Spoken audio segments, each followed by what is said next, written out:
Друзья, рада вас приветствовать на моем канале. С вами Ольга Быстрова.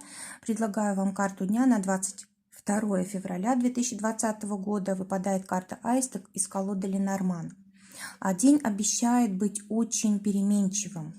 Будет много неожиданностей, скорее всего, в отношениях и в деятельности, может быть, в коллективе. Вы что-то можете узнать такое, что может даже вас шокирует. И, скорее всего, трудно будет даже принять эту информацию, переварить как-то ее, да, для этого потребуется время.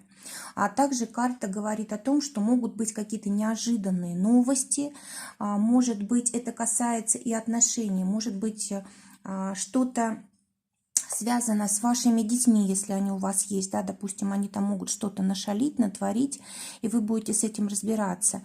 Также карта связана с такими событиями, которые мы приравниваем к чудесам. То есть мы всегда считали, что такого быть не может, и тут вдруг у нас вот может быть такая перемена в жизни.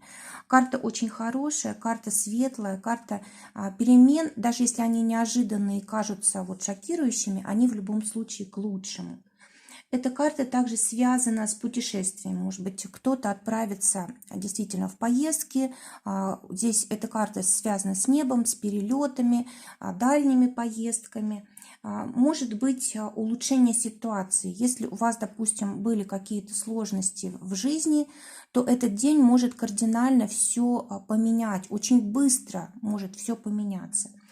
Также карта связана еще и с событиями, которые дают вам свободы больше. Допустим, у вас были какие-то ограничения, или вы болели, или еще что-то такое, да.